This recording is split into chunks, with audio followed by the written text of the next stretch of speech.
Okay. Woo! So we're filming a video. Hopefully the sky doesn't break open because it sure does sound like it's about to, and it's already rained a little, but I have sworn to myself that I wanted to film this outside, and this is the last day I will be able to do it. It's raining a little bit, but mood perfect. I'm thinking of ending things. We're gonna talk about the comparison between the book and the movie. This is one of the books. Here comes the rain. Oh no, maybe I should move. This isn't what I wanted. Nope, maybe it's gone. Okay, so we're gonna try this fast and however I feel like it. So I'm thinking of ending things. Book to movie comparison. Here's the rain. So we have moved a different spot. I'm gonna first, I tried to film this one time before and it wasn't good. It wasn't very good. I was like rambling. I was all over the place. I had no clue what I was talking about. I mean, I did have a clue, but I just like could not. So I'm thinking of ending things. Eek! Wow, that thunder is so mood right now. Perfect. We're loving it. We're doing it anyways. Because who cares? You can hear the rain. It's probably going to start thunderstorming on me. I don't care. So, Charlie Kaufman made an adaptation to this book, Iain Reid's I'm Thinking of Ending Things. I read this in August, and I didn't know there was going to be a movie. I did not read this copy. I decided to buy this copy. I had read it through the library, and then I decided to buy it because I was like, this needs to be on my shelf. I love this book. We're going to get into that. And then, oh, no, looky there, Charlie Kaufman made a movie. I love Charlie Kaufman. Charlie Kaufman, he did a whole movie called Adaptation about the adaptation of a book, which was Susan Orlean's The Orchid Thief, which I haven't read that book, but great movie. Nick Cage, awesome job. So, I'm thinking of ending things though. The basic plot of it is this guy and his girlfriend. It's all in the girlfriend's perspective. She doesn't have a name. They are going on a road trip. Like, they're just going to meet his parents in their farmhouse. It's in the middle of the country. It's very snowy out. A good amount of this is set in a car. So you get a lot of like driving and talking and thinking back. So both of them are like that. The mood's supposed to be like horror, creepy, weird, suspenseful kind of, but the movie definitely didn't take all of those aspects from it. So it's like kind of missing those little key elements. It wasn't as scary, it wasn't as creepy. It still had like this, it obviously weird, very weird, metaphorical, existential stuff. It had it, but it was missing some things that I thought were very integral to the book. We'll get to that. We're gonna start with, the book starts in the car. And so it's just this like long car scene. You almost think that you were stuck in a car. I do like how the movie takes that, and watching the movie, you think the whole movie's going to take place in the car. I thought the whole book was going to take place in a car, and I was like, do I hate this? No. Do I love this? Not the most for the movie, but in the book, it was bringing you back to different stories and different things that were important. In the book, you had tension coming from, she's getting these phone calls from a number that turns out to be her own number, and you're like, what is going on? They're so creepy. I'm going to read you what they were saying. It always leaves a message. There's only one question to resolve. I'm scared. I feel a little crazy. I'm not lucid. The assumptions are right. I can feel my fear growing. Now is the time for the answer. Just one question. One question to answer. So that is a creepy message. The movie barely touches on that. I talked to people who didn't read the book but watched the movie, and they were like, I didn't even notice that. Like, or like, that was such like a small element that I didn't think anything of it. Whereas that in the book throughout it was creating so much tension between she's getting these phone calls, refusing to answer these phone calls. She's like kind of freaked out by them, but like doesn't know how to address them. So interesting that they took that out. From the movie, they don't really go into so much of the background stories. You don't get those little pieces. In the movie, it's more like she says a poem. They talk about random references. They like have some conversations. It's awkward, basically, and it's a little boring, to tell you the truth. It's kind of boring. Whereas in the car, yes, or in the book, they're both in a car right now. Hello, Fiddly Fern. So in the book, it's like you're almost enjoying being in the car, but you're just wondering if you're ever going to get to the parents' house. Let's go forward. So they go to the parents' house. And in the book, it's kind of a straightforward, creepy, weird experience. Strange things happen. She sees some stuff that's like, wait a second, what's going on here? Outfit changes, more bandages on the father by the end on his face, and you're like, this is weird, but not weird enough to like point out, because it's like, okay, I'm not going to make points towards your family dynamic. That could be really awkward. That could be strange. You know, meeting someone's parents for the first time, you're not going to be like, why does your mom keep switching outfits? Creepy mommy. No, you're not going to say that. That's weird. Whereas in the movie, it's like this time element of, like, you're thinking, what is this, an alternate dimension? Are they skipping in time? I mean, they are. You have to watch it, and then you're just like, what is going on here? What is the purpose of this, and how does this play into the story? Doesn't play into this, from what I can remember. But does it play into that? No. I mean, I guess I can understand where it comes from if you... Plane. Come on. Go away. It's still happening. It's a long plane. So I guess I can understand where this came from and how it affects the story and what they're trying to show through it, being that by the end, the conclusion that happens, I understand the realm they're trying to show you and how this story is structured and giving you those little questions. But I think there were other ways, such as the ways the book did it, that they could have put those into it. I don't know. There's a word here, but it's not happening. They could have incorporated those elements and those questions that come forward. So, parents' house weird. I do love the dog shaking thing. It is in the trailer, and the dog's like, and you're like, whoa. So, weird.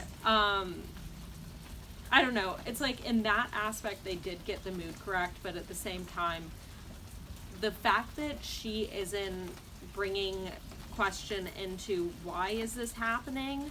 How is this happening? Why is everyone changing in such ways? Doesn't make sense. It doesn't make any sense, because a normal person would question these things and would want to know more, like, what is going on? I'm creeped out. By the end, you understand why she doesn't, but no, it brings too many, like, what the fuck is going on? Boom.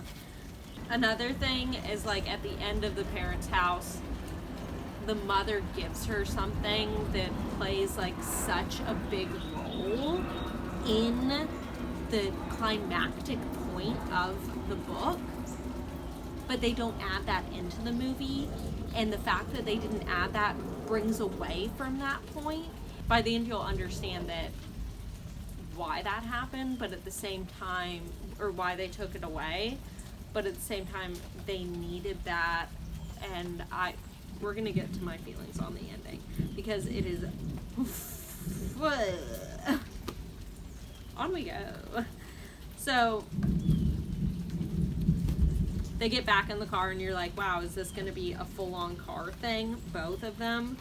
We're back in the car and we are living here, but then they end up stopping at a Dairy Queen or Freezy something, Queen Freeze. I should remember this because they sang it a lot. There was like a song and there was like a thing and they talked about it a lot. I don't remember it. Thunder. So, but I have guff with that film in this aspect, because in the movie they don't incorporate the fact that the main character, the girl, is lactose intolerant. I'm lactose intolerant. I felt like I wanted that there, because I was like, wow, the struggle she's having, going to a Dairy Queen and stuff. I feel that. I'm kind of enjoying this. Give me more lactose intolerant characters, people who have these things. It sounds stupid, but it's like, ugh, an aspect of my life that I live with, and I would like to see more of this for some reason, because I was very happy when it turned out she was lactose intolerant, strangely enough. That bird's going off. Yeah. So the scene in the dessert place, we'll call it dessert place because they're two different things, they're the same concept, was the same amount of creepy. They really went on book for that one. It was very good. I liked the mood that was created, the like weirdness that was created there. This scene was probably a highlight, except for the fact that she wasn't lactose intolerant, which I do have a problem with this still. I will not stop having a problem with that. But that mood, it transferred perfectly. They did a great job. They get back in the car though. They end up at the school. That's when all hell breaks loose and they're like, fuck the book. No need for this. No need. We're gonna do our own thing in that movie.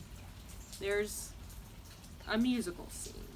There's, oh my goodness. There's so many weirdness. So much weirdness. So in the book, the scene at the school is more of a thriller scene. It's the scene where you come to a conclusion. It's a scene where you come to an end and you understand what's been happening. Whereas in the movie, it makes it so existential. It makes it so like, here's a full metaphor for what happened. Here is like all this stuff that you have to unpack on your own. You'll have to go off after the movie, sit with it, and be like, what the fuck just happened? My friend said to me, I had had him read the book, and then he watched the movie, and he said, it's as if the movie was made for people who had read the book. And it's true, because they don't give you a conclusion. They don't give you what you wanted. They don't give you those pieces that you were looking forward to. They don't give you the moment that you were looking forward to. Instead, they give you a ballet and a musical number.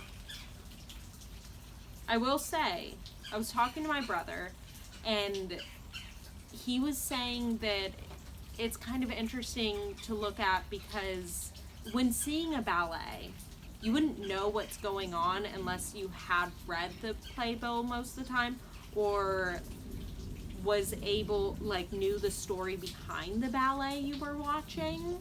So it's almost saying, maybe an interpretation of this is saying that this book to movie adaptation, this movie, is a ballet. it's a dance of this book.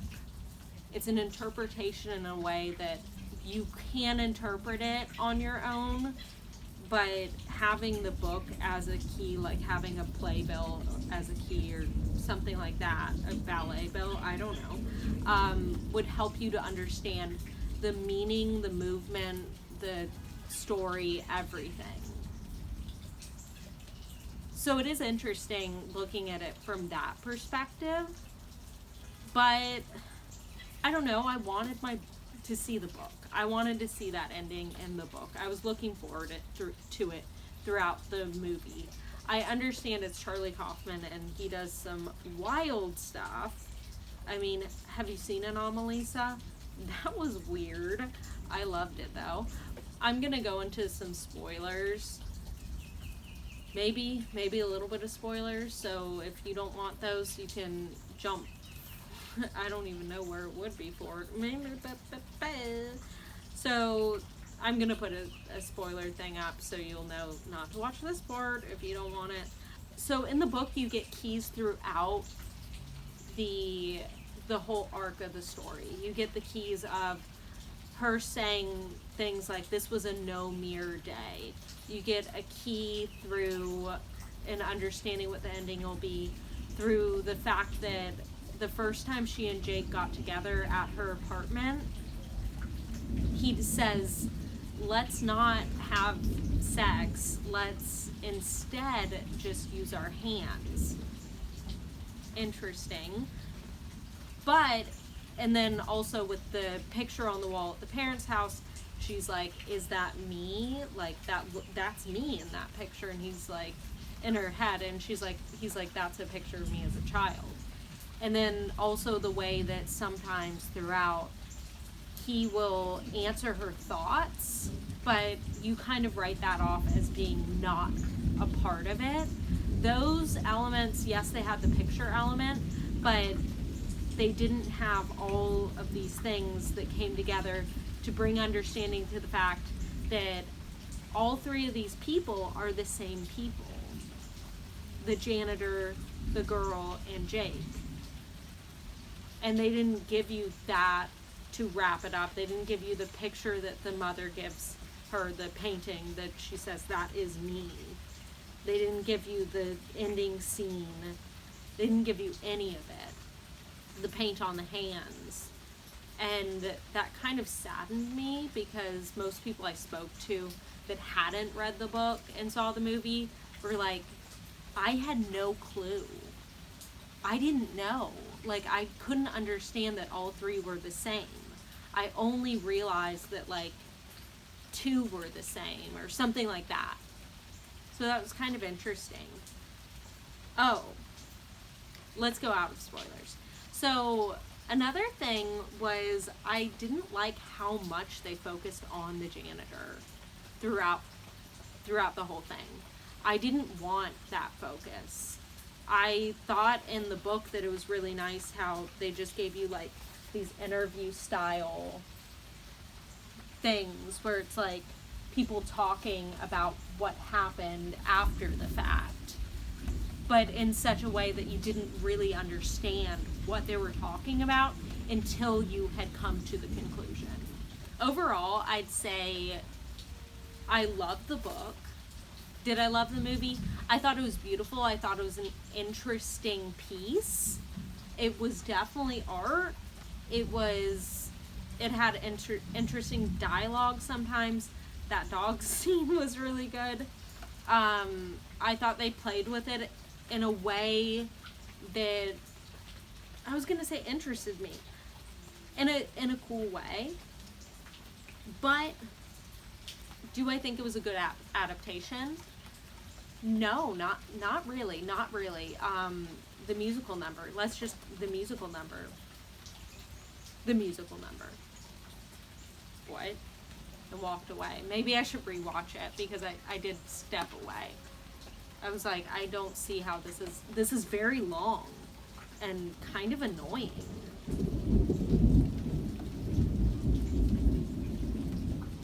I thought the acting was good.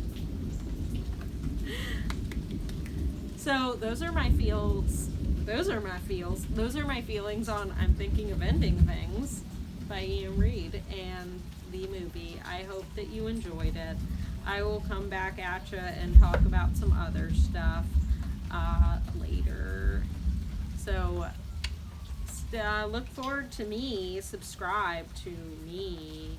Yeah, like this video. I hope this was a good interpretation of this adaptation. Tell me what you thought. Tell me if I do this again, whether you want me to do this again with other things. I could. Tell me what you're interested in hearing, whether you want me to walk it through like that. Just tell me. Tell me your thoughts. Thank you. Thank you. LPC, what are you doing? Don't you dare. Can I steal you? Just a reminder, kitten time. Ah. I'm a little kitten, kitten, kitten, yeah, yeah. Did you like the movie? Maybe I like the movie, but maybe not. Whew.